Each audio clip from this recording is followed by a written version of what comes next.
மாதமும்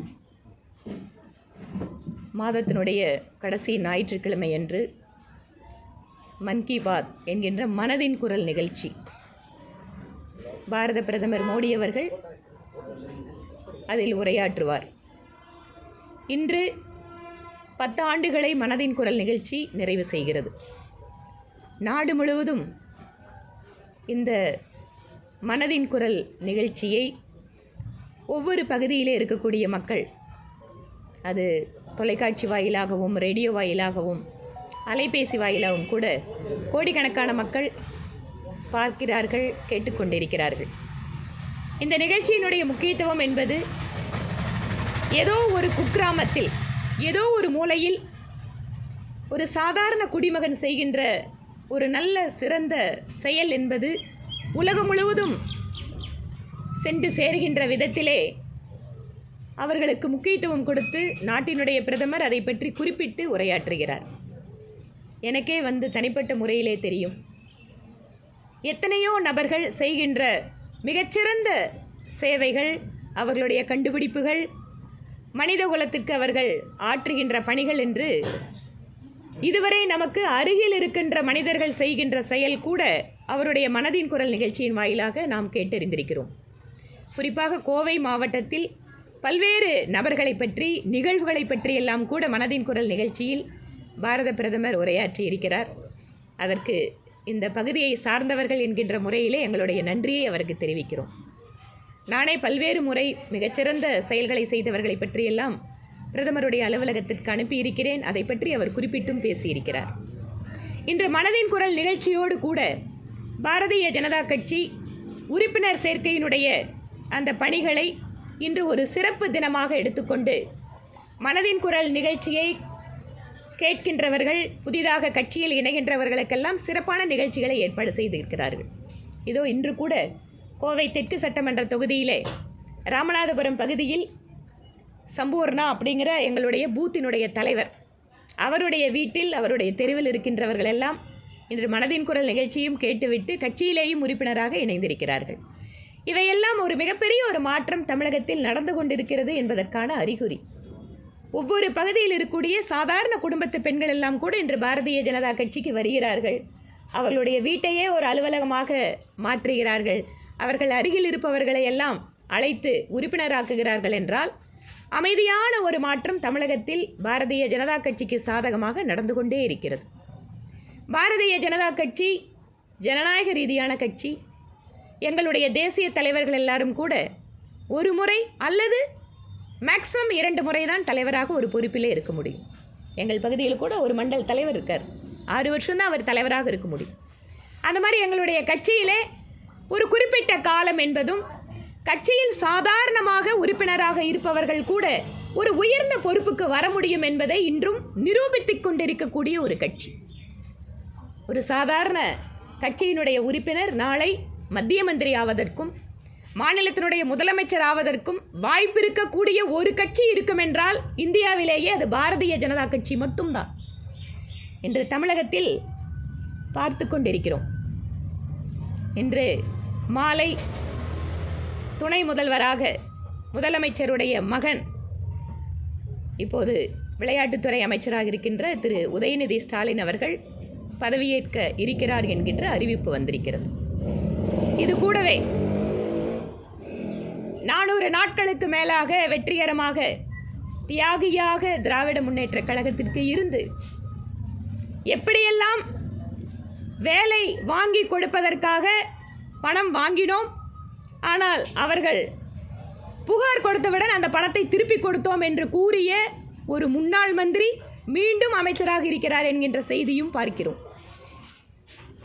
திராவிட முன்னேற்றக் கழகம் 2021 ஆட்சிக்கு வந்ததற்கு பின்பாக திராவிட மாடல் என்கின்ற வார்த்தையை பயன்படுத்துகிறார்கள்.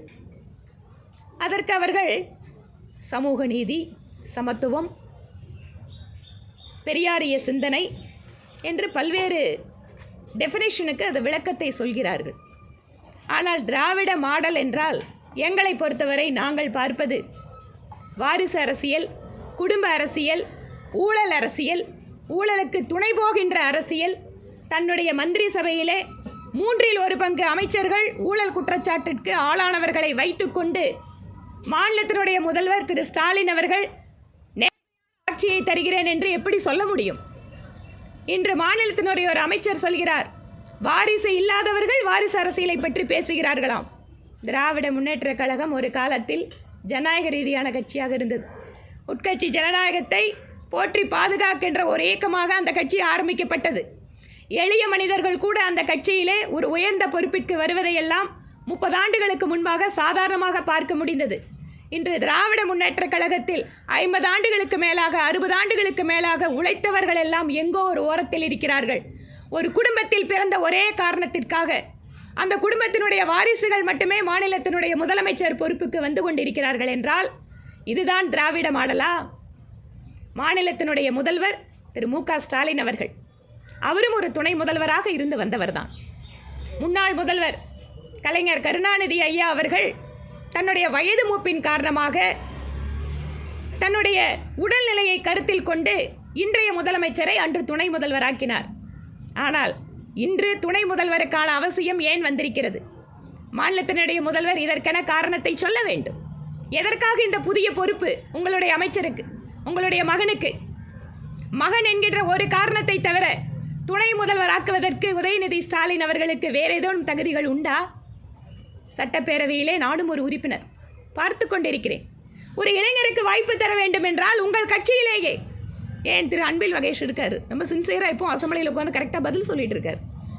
இல்லை, இன்னும் கூட ஒரு சீனியர் வேணும், அனுபவம் வேணும். திரு டிஆர்பி ராஜா இருக்காரு, அவர்களை எல்லாம் கூட உங்களால் துணை முதல்வர் ஆக்க முடியவில்லை. ஏன்?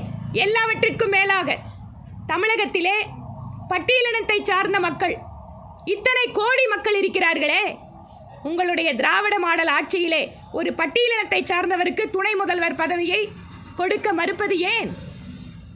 இதுதான் திராவிட மாடலா? பட்டியலினத்தை சார்ந்த அமைச்சர்கள் என்ன இலாக்காக்கள் அவர்களுக்கு கொடுக்கப்படுகிறது? இன்றைக்கு திருமதி கயல்வெளி அவர்களுக்கு மனித வளத்துறை ஒதுக்கப்பட்டிருக்கிறது. ஒரு பெண்மணி என்கின்ற முறையிலே, அது முதல் முறை எம்எல்ஏவான அந்த பெண் அமைச்சருக்கு என்னுடைய வாழ்த்துக்களை தெரிவித்துக் கொள்கிறேன். ஆனால் மிக உயர்ந்த பொறுப்புகள், மிக முக்கியமான துறைகள் எல்லாம் ஏன் பட்டியலினத்தை சார்ந்தவர்களுக்கு ஒதுக்கப்படுவதில்லை? உங்களுடைய கூட்டணி கட்சியாக இருக்கின்ற எத்தனையோ கட்சிகள் இருக்கிறார்கள். தேர்தலிலே திராவிட முன்னேற்ற கழகத்தினுடைய கூட்டணியில் இருக்கின்ற அந்த கட்சிகளுக்கு அதிகாரத்தில் பங்கில்லையா? பாரதிய ஜனதா கட்சி அரசாங்கம் 2019 ஆட்சிக்கு வந்தபோது எங்களுக்கு தனிப்பெரும்பான்மை இருந்தது. ஆனாலும் கூட எங்கள் கூட்டணி கட்சியில் இருக்கக்கூடிய கட்சியினுடைய தலைவர்களை எல்லாம் மத்திய அமைச்சரவையிலே இடம் கொடுத்து இது அனைவருக்குமான அரசாங்கம் என்று காட்டினார் பிரதமர் மோடி அவர்கள். சமத்துவம், சமூக நீதி இவற்றையெல்லாம் குழி தோண்டி புதைத்துவிட்டு திராவிட மாடல் என்கின்ற ஒற்றை சொல்லிலே திராவிட முன்னேற்ற கழக அரசாங்கத்தினுடைய தவறுகளையும் தோல்விகளையும் மறைப்பதற்காக இன்று புதிய அமைச்சர்கள் என்கின்ற பெயரிலே திராவிட முன்னேற்ற கழகத்தினுடைய அரசு மக்களை ஏமாற்றுவதற்காக ஒரு நாடகத்தை செய்து கொண்டிருக்கிறார்கள். இந்த தமிழகத்து மக்கள் வரக்கூடிய காலத்தில் திராவிட மாடல் அரசுக்கு எதிராக தங்களுடைய எண்ணத்தை, செயல்பாடுகளை வலுவாக்குவதற்கு பாரதிய ஜனதா கட்சி தொடர்ச்சியாக இதை பற்றியெல்லாம் பிரச்சாரம் மேற்கொள்வோம். தமிழகம் என்பது இந்தியாவிலேயே அதிகமான கல்வி அறிவு பெற்ற மாநிலம், மிகச்சிறந்த தொழில்துறையை பெற்றிருக்கின்ற மாநிலம். இதற்கெல்லாம் பல்வேறு வரலாற்று காரணங்களும் உண்டு. சமூக சீர்திருத்த பெரியோர்கள் நூற்றாண்டுகளாக இந்த மண்ணிலே இருந்து பணி செய்தார்கள். அதனுடைய பலனையெல்லாம் தமிழகம் அனுபவித்துக் கொண்டிருக்கிறது. ஆனால் அரசியல் ரீதியாக பார்த்தால் தொடர்ச்சியாக இம்மாதிரியான குடும்ப அரசியலுக்கு அங்கே அந்த கட்சியிலே புதிதாக சேர்கின்ற இளைஞருக்கு எந்த வாய்ப்பும் கிடையாது. இன்று மாநிலத்தினுடைய சுகாதாரத்துறை அமைச்சர் திரு மா சுப்பிரமணியம் அவர்கள் சொல்கிறாரே, வாரிசு இல்லாதவர்கள் வாரிசு அரசியலை பற்றி பேசுகிறார்கள் என்று. அப்போது திராவிட முன்னேற்ற கழகத்திற்கும் ஜனநாயகத்திற்கும் என்ன சம்பந்தம்? வாரிசு அரசியல் தான் இருக்கும் என்றால் உங்கள் கட்சியிலே ஜனநாயகம் இருக்கிறதா? புதிதாக சேர்கின்ற இளைஞர்களுக்கு நீங்கள் சொல்கின்ற செய்தி என்ன? மாவட்ட செயலாளரோட பையன் எம்பி ஆகலாம், திரும்பவும் அமைச்சராகலாம்.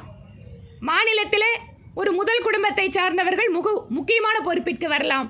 சாதாரண எளிய தொண்டர்கள் எப்போதும் எளிய தொண்டர்களாக இருக்க வேண்டும் என்பதுதான் அமைச்சர் சொல்கின்ற நீதியா? பாரதிய ஜனதா கட்சி தொடர்ச்சியாக குடும்ப அரசியலுக்கும் ஊழல் அரசியலுக்கும் எதிராக மக்களிடையே எங்களுடைய கருத்துக்களை நாங்கள் எடுத்துச் சொல்வோம். இதுவரை சிறையிலே இருந்த ஒருவர் நிபந்தனை ஜாமீனில் வெளிவந்திருக்கிறார். இந்த மாதிரி இன்னும் கூட அமைச்சர்கள் எல்லாம் இருக்காங்க டிஎம்கே கவர்மெண்ட்ல. ஜாமீன் அமைச்சர்களை வைத்துக்கொண்டு ஆட்சி நடத்துகின்ற ஒரு முதலமைச்சர் எப்படி நேர்மையான ஆட்சியை தமிழகத்தில் கொடுக்க முடியும்? 1/3 of the ministers they are facing the corrupt charges. So மாநிலத்தினுடைய முதல்வர் தமிழக மக்களுக்கு இதைவிட பெரிய துரோகத்தை செய்ய முடியாது. நேற்று வரை குற்றவாளியாக சிறையிலே இருந்த ஒருவர் இன்று மாநிலத்தினுடைய ஒரு அமைச்சராக மாறுகிறார் என்றால் அவருக்கு எதிராக புகார் அளித்தவர்கள் எப்படி நியாயமாக அந்த விசாரணைக்கு ஒத்துழைப்பார்கள்? எப்படி பயமின்றி நீதிமன்றத்துக்கு வந்து பேசுவார்கள்? இவற்றிற்கெல்லாம் மக்களுடைய இந்த எண்ணங்களுக்கெல்லாம் மாநிலத்தினுடைய முதலமைச்சர் பதிலளிக்க வேண்டும். உங்களுக்கு விசுவாசமாக இருக்கிறார், உங்கள் குடும்பத்திற்கு தேவையானவற்றை செய்து தருகிறார் என்பதற்காக சாதாரண ஒரு இளைஞர்கள் அரசு வேலை பெறுவதற்காக அவர்களிடம் பணம் வாங்கி கொண்டு ஒரு குற்றவாளியாக இருக்கக்கூடிய நபர் நிபந்தனை ஜாமீனில் வந்தவுடன் அவரை அமைச்சராக்கி அழகு பார்ப்பீர்களா? அவருக்கு தியாகி பட்டம் சூட்டுவீர்களா? இதுதான் உங்களுடைய திராவிட மாடல் அரசாங்கமா? எங்களுடைய இந்த கேள்விகளை எல்லாம் மக்கள் முன்பாக நாங்கள் எடுத்துச் செல்வோம். பாஜக வந்து செல்லா காசி ஆகிவிட்டது, அதனால அதுக்கெல்லாம் பதில் சொல்ல தேவையில்லைன்னு சொல்லிட்டு அமைச்சர் சேகர் பாபு தெரிவிச்சிருக்காரு. தொடர்ச்சியா வந்துட்டு துணை முதல்வர் ஆகுவதற்கு திமுக தொண்டர்களோ இல்லை திமுக அமைச்சர்களோ எதிர்ப்பு தெரிவிக்கவில்லை, ஆனால் எதிர்கட்சியினர் அதை சொல்லிட்டே இருக்காங்க அப்படிங்கிற பொருள். நாங்கள் வந்து இப்போ எதிர்கட்சி அப்படிங்கிறதால இதை சொல்லலை. மக்கள் முன்பாக மனதில் இருக்கின்ற குரலை ஒரு அரசியல் கட்சியினுடைய நிர்வாகிகளாக ஒரு எம்எல்ஏவாக நாங்கள் சொல்கிறோம். உங்களோட கட்சியில் திராவிட முன்னேற்ற கழகத்தில் வாரிசு அரசியல் எங்ககிட்ட இல்லை அப்படின்னு உங்களால் சொல்ல முடியல, அதனால் பிஜேபியை செல்லா காசுங்கிறீங்க. இதே பிஜேபி எதிர்த்து தான் ஒவ்வொரு நாளும் உங்களோட அரசியலை பண்ணிட்டு இருக்கிறீங்க. 2026 சட்டமன்ற தேர்தலில் வாரிசு அரசியல் அப்படிங்கிற ஒரு ஃபேக்டர் மிகப்பெரிய தேர்தல் பிரச்சாரம் அதிகமாக மாறுமா? நாங்கள் மக்கள் முன்பாக வைக்கிறோம். பிஜேபி கட்சியில் பாருங்கள், சாதாரண எளிய குடும்பத்து பெண்மணிகள், இளைஞர்கள், ஏன் கட்சியில் புதிதாக இணைந்தவர்கள், ரொம்ப நாள் இருந்தவங்க எல்லாத்துக்கும் ஒரு வாய்ப்புகளை இந்த கட்சியில் கொடுக்க முடியும். நாங்கள் இன்றைக்கி வந்து யார் கட்சியில் சேர்ந்தாலும் அவங்க இந்த நாட்டினுடைய பிரதமராவதற்கு கூட வாய்ப்பு இருக்கிறதுன்னு சொல்கிற ஒரே கட்சி இன்றைக்கி பிஜேபி மட்டும்தான். அதனால் நிச்சயமாக இதனுடைய தாக்கம் இருக்கும். தமிழகத்தினுடைய இளைஞர்களுக்கு திராவிட முன்னேற்ற கழகம் சொல்கின்ற செய்தி என்பது இதுதான். எங்கள் குடும்பத்தில் பிறந்தா முதல் சேரு, இல்லைன்னா இந்த கட்சி குழைச்சாலும் சரி, மக்களுக்கு உழைச்சாலும் சரி, எங்களோட கருணையில் ஏதோ நாங்கள் இதை கொஞ்சத்து கொடுக்குறோம். இதுதான் அவர்களுடைய அரசியல். மீது வருகின்ற விமர்சனங்கள்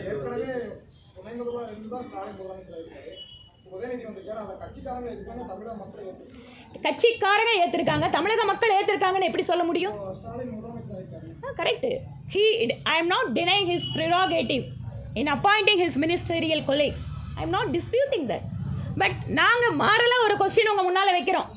அதே கட்சியில் உங்கள் பக்கத்தில் 50 வருஷத்துக்கு மேலே எம்எல்ஏவாக இருக்கின்ற, அமைச்சராக இருக்கின்ற திரு துரைமுருகன் அவர்களுக்கு இல்லாத ஒரு தகுதி திரு உதயநிதி ஸ்டாலின் அவர்களுக்கு வந்திருக்கு. இல்லை அந்த கட்சியில் நீண்ட வருடங்கள் அனுபவம் அல்லது பணி செய்தது, இந்த மாதிரி எந்த தகுதியின் அடிப்படையில் அவர் துணை முதல்வர் ஆக்குகிறார் என்கின்ற மக்களுடைய கேள்வியை நாங்கள் வைக்கிறோம். அதனால தான் சொல்கிறேன், இந்த அரேபியன் கண்ட்ரீஸ்லலாம் குதிரை பந்தயம் நடக்கும். அங்கே குதிரையை ஓட்டி அந்த பந்தயத்தில் வரும்போது முதல் குதிரை அப்படிங்கிறது ராஜாவோட குதிரையாக தான் இருக்கணுமா. அந்த முதல் குதிரையை தாண்டி வேறு யாராவது குதிரை போனால் கூட இழுத்து பிடிச்சிக்கணுமா. ஏன்னா முதல் குதிரை ராஜாவோட குதிரையாக இருக்கணும் அந்த காலத்தில். இப்போ என்ன மாறி இருக்குன்னு எனக்கு தெரியல, நான் படித்ததை சொல்கிறேன். அந்த மாதிரி இங்கே முதலமைச்சர், துணை முதலமைச்சர் அப்படிங்கிறது எல்லாமே ஒரு குடும்பத்திற்கு சார்ந்ததாக இருக்கிறது. அதனால் இது குடும்ப அரசியல், இது வாரிசு அரசியல் அப்படின்னு நாங்கள் சொல்கிறோம். இங்கே பாருங்கள், இது தகுதி அப்படிங்கிற அடிப்படையில் அல்ல. தகுதி அப்படிங்கிறத தாண்டி அங்கே மகன் என்கின்ற தகுதி முக்கியத்துவம் பெறுகிறது. அதனால் அதை சொல்கிறேன். என் மீது வரும் விமர்சனங்களுக்கு என் பணி மூலம் நான் பதில் சொல்வேன் அப்படின்னு சொல்லிட்டு உதயநிதி சொல்லியிருக்கேன். செய்யட்டும், பணி செய்கிறார். மக்கள் அதை வந்து அதுக்கு அவங்க வந்து என்ன மாதிரி பதிலளிக்கிறாங்க அப்படிங்கிறத பார்ப்போம். இல்லை, தப்புன்னு நான் சொல்ல வரல. நான் again I am reiterating, Chief Minister is having every right to appoint his ministerial colleagues. I am not disputing his right. But morally, I am asking the question whether he is right in appointing his son as a deputy CM since other his ministerial colleagues are having a very long experience in the party as well as the government? Why that opportunity is being denied to his party members, senior members, and as well to the alliance partners? That too, more importantly, what I am asking him, why you are denying a deputy CM position to any scheduled or scheduled tribe members? Because scheduled community people in Tamil Nadu, they are around 25% to 30%. Why they are not ready to give that position, important position, to the scheduled community? Even some of his alliance partners are there. So what is preventing him from giving this important position to either his senior members or to other coalition partners? Do you see this as a dynasty? What is more than that? If it is not dynasty, then what is dynasty?